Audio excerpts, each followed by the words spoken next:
Bonjour à toutes, bonjour à tous, c'est un plaisir de vous retrouver pour une nouvelle édition du journal télévisé, une édition spéciale délocalisée depuis les championnats du monde de ski alpin de Courchevel-Méribel. Nous sommes le mercredi 15 février 2023 et au sommaire de cette édition. Dans ce journal, nous vous ferons découvrir les dessous de ces championnats du monde, en commençant par l'aspect médiatique. En effet, plus de 1800 médias sont accrédités pour une diffusion planétaire, nous le verrons. Et puis nous porterons notre regard sur les personnes sans lesquelles les champions performeraient sans doute beaucoup moins. Je veux parler des farteurs qui suivent les athlètes sur toutes les compétitions internationales.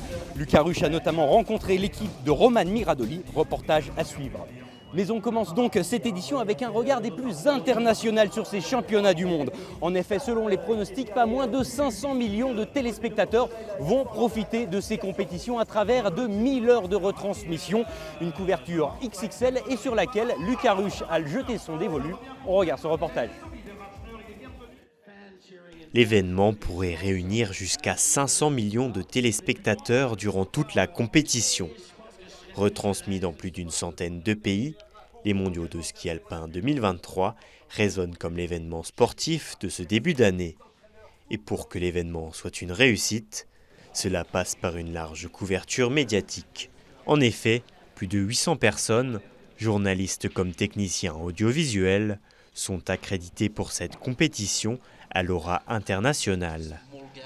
On va dire qu'il y a on doit avoir une trentaine de journalistes vraiment locaux, c'est-à-dire de la région Auvergne-Rhône-Alpes.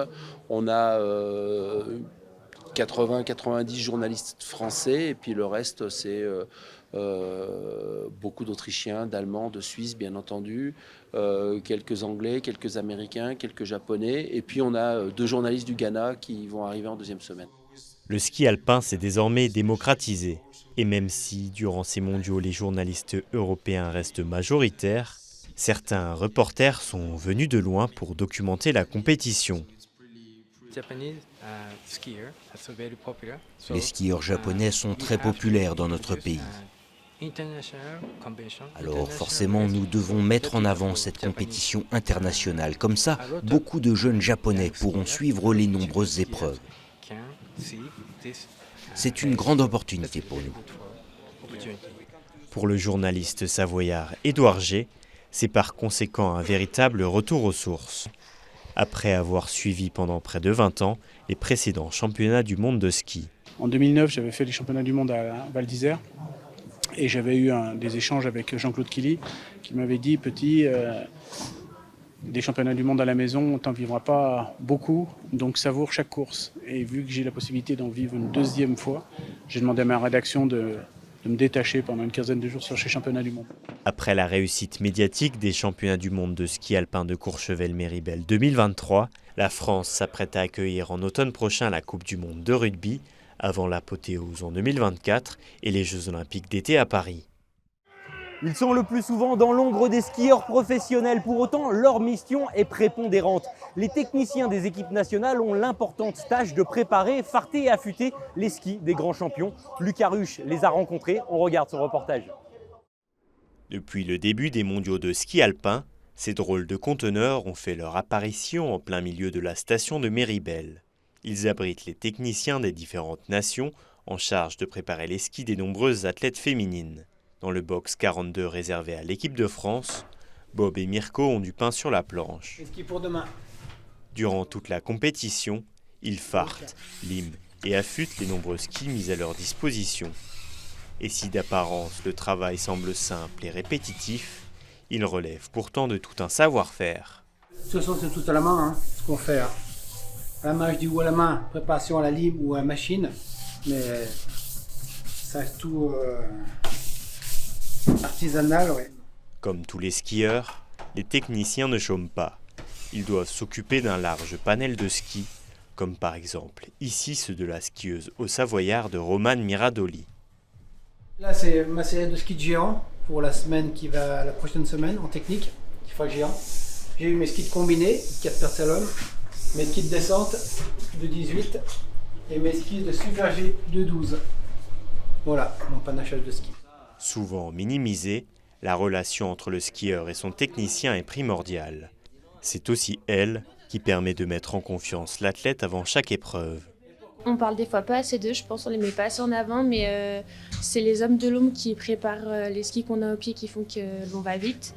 Et des petits détails sur les skis, ça peut changer quand même pas mal de choses sur la glisse ou sur l'accroche de la neige.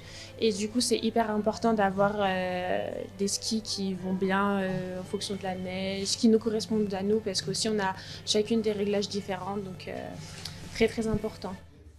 Le ski alpin reste donc bel et bien un sport individuel, rendu possible grâce à l'appui technique de toute une équipe.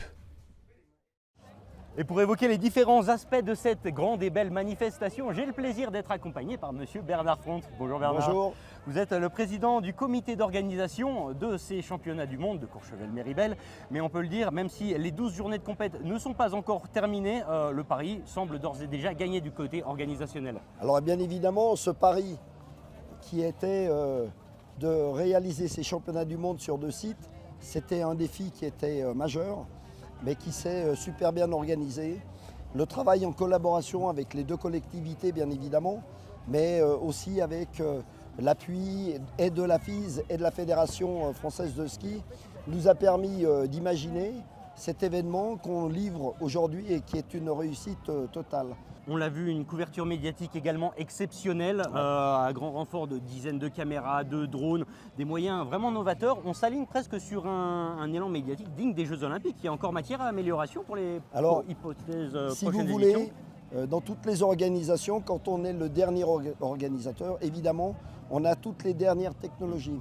Sur la piste de l'Eclipse, pour les épreuves de vitesse, on avait 48 caméras sur la piste, on a des drones. Donc toutes les dernières technologies, évidemment, elles viennent se greffer à l'événement. Par contre, il faut toujours savoir que quand on aura fini ces championnats du monde et qu'on aura passé le drapeau de Courchevel-Méribel à Salbar Interglem, eh bien, ils auront peut-être encore de nouvelles innovations chez eux. C'est toute la technologie qui avance et c'est ce qui fait, en tout cas, la beauté des images qui sont transmises. Maintenant, on utilise des drones, on utilise des caméras hyper sophistiquées. Et ça donne des images qu'on n'avait jamais l'habitude de voir. Donc c'est une fête extraordinaire, c'est une image de la montagne qui est parfaite. Et donc c'est juste merveilleux, bien sûr pour les stations qui organisent, mais c'est merveilleux pour toute la montagne française. Le savoir-faire français qui est là, qui est montré au monde entier. Donc c'est un outil de promotion en plus d'un événement sportif qui est majeur pour la région. Un petit dernier mot très rapidement, on le sait, il y a encore le géant, il y a encore le slalom. Le clan tricolore a encore des chances de briller. En tout cas, ils répondront présent, on garde espoir. Bien évidemment, on a nos athlètes qui sont vraiment à fond. Alors il faut dire qu'en plus, cette organisation qui est extraordinaire, on a eu une chance phénoménale de commencer avec l'enfant du pays, Alexis Pinturo, qui prend la première médaille d'or de l'épreuve des hommes. Et ce que je me suis dit, il a dû inviter tous les gars de la Coupe du Monde ici. Et chez lui, la première épreuve, je pense qu'en bas, il a pu... Un grand champion. Il a pu se dire, il ne l'a pas dit parce qu'il est très discret, mais je pense que dans sa tête, il a bien fait de les inviter, de leur dire venez à la maison. Mais ici, le patron à Courchevel, c'est moi, Alexis Pinturo. Donc vraiment, un grand coup de chapeau à lui. Il a lancé une quinzaine merveilleuse. Voilà, donc depuis le début, tout va bien et tout se déroule sous les meilleurs auspices. Merci beaucoup Bernard pour ces quelques mots. On l'a dit, cette compétition est tout simplement hors norme, mais pour permettre aux athlètes de s'exprimer et au public d'en profiter, eh bien, il y a toute une armée de l'ombre qui est nécessaire et c'est très peu de le dire. Ils sont plus de 1200 bénévoles répartis sur Courchevel et Méribel. Tout de suite, plus de précision avec ce reportage. Organiser des championnats du monde signifie intrinsèquement prendre la responsabilité du bon déroulement de toute la compétition. Afin de concrétiser ces engagements, une véritable armée de l'ombre travaille chaque jour pour faire de cet événement une réussite totale. Sur les 2 sites de Méribel et de Courchevel, ils sont en effet 1200 bénévoles à se répartir toute la logistique qu'implique un rendez-vous de cette envergure. Les jours de compétition, il y a 2 équipes, une le matin qui fait 7h30, 14h30, comme ça on peut mettre en place avant l'événement qui sont souvent 11h ou 12h comme hier, ou 12h15. Donc il faut qu'on soit prêt. Et après, il y a une équipe d'après-midi qui est là au cas où il faut mettre en place un filet, faire des transferts de poubelles, enfin des choses comme ça. Donc on tourne sur deux équipes jusqu'à 19h15. De longues journées qui s'enchaînent en effet depuis le 20 janvier. Pour autant, il ne s'agit pas là des seules équipes de bénévoles. Sur la piste du Roc de Fer, on dénombre plus de 120 personnes à être venues renforcer les professionnels embauchés par le comité d'organisation.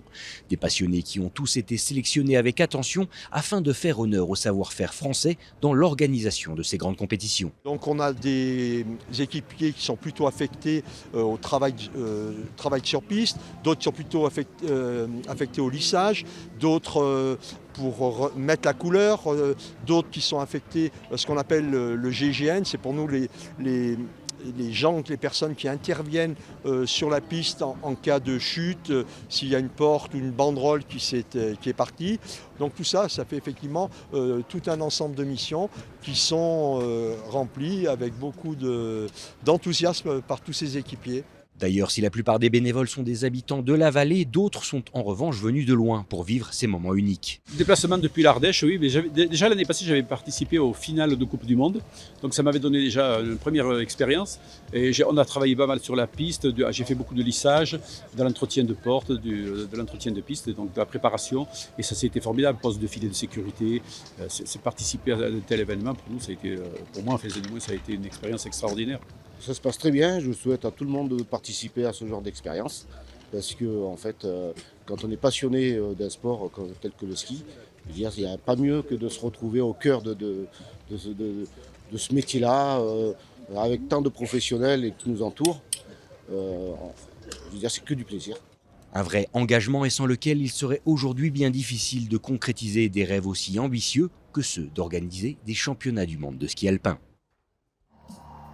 Et nous voilà déjà au terme de cette édition. Merci à tous pour votre fidélité à l'info sur notre antenne. Merci à Sébastien Germain derrière la caméra, en espérant que cette édition spéciale vous ait apporté quelques compléments d'information sur cette belle manifestation. Et si nous n'avons pas pu traiter l'angle sportif autant que nous l'aurions voulu, c'est tout simplement que nous ne disposions pas des droits à l'image de cette compétition, en espérant que vous ne nous en tiendrez pas rigueur. Demain, une édition tout en images et nous on se retrouve très vite sur notre antenne. À bientôt.